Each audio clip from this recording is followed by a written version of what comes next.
Hello, I'm Victoria Southworth from Lone Star College Kingwood Advising, and I'm going to be sharing today my 4 best practices for advising EDUC 1300 students. My first best practice is to have a good relationship with the professor.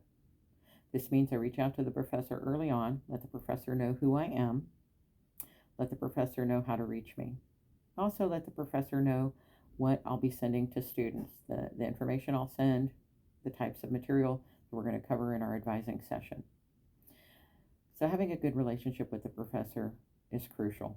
It helps the students to see that we're working together as 2 professionals, a team whose interest is in seeing that they successfully complete the EDUC 1300 class.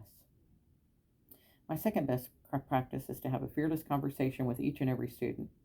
This means I'm willing to share my own challenges, my own concerns with the student. I try to get them to open up so that they'll share with me what challenges they're having. This way I can best connect them with the appropriate resources on the Lone Star campus. Sometimes this means I share with them that I'm a first-generation student. Well, I was. I actually got my parents enrolled in Lone Star, and now I'm not a first-generation student. My mother graduated from Lone Star College in 2012 and then from the University of Houston in 2014. So I'm no longer a first-generation student. That's just one example of some of the things I'll share with students to help break the ice so that they'll share with me what's going on in their world, and I can then best serve them by getting them connected with whatever resources they need as a first-generation student or as a student who may need other types of accommodations. My third best practice is to be very aware of campus resources. So I frequently talk about communities and schools. Students are pleasantly surprised to know that Lone Star College has a licensed social worker on campus to help them with some of the more sensitive issues that they may encounter while they are a college student. I'll share with them that the Office of Technology Services is available 24 hours a day, 7 days a week, and that if a student who's taking 6 credit hours or more needs a laptop, our Office of Technology Services can connect them with a laptop to use. I share with them what the library has to offer. The EDUC 1300 class requires that students do a career research project. The librarians can help them with any kind of research. And I also remind them that it's very good before they settle on a degree or a transfer program or even a career to do some career research. Know what it's going to take to get into that career, know what kind of money is involved with that career. So knowing campus resources, especially things like communities and schools, the Office of Technology Services, and the library, is crucial to helping EDUC 1300 students. I want them to be able to connect with the right resources so that they can be successful. My final best practice is to make sure I outline with each and every student what they can expect from advising after the EDUC 1300 class is over. They can expect to have an assigned advisor each semester. They can make an appointment with the assigned advisor through their My Lone Star portal. If they're more comfortable reaching out to me, I'm more than happy to help them even after their first semester in the EDUC 1300 class.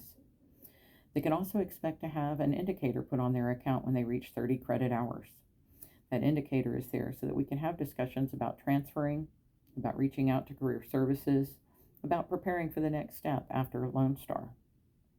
So I want them to know that they have an assigned advisor and that they can expect the 30 credit hour indicator. I also want them to know that they can reach out to me anytime they have questions, or they can reach out to any advisor. They can come to student services and be seen as a walk-in. We're here to help. My favorite thing to do as an advisor is to send out emails in March and April to shout out for all the graduates.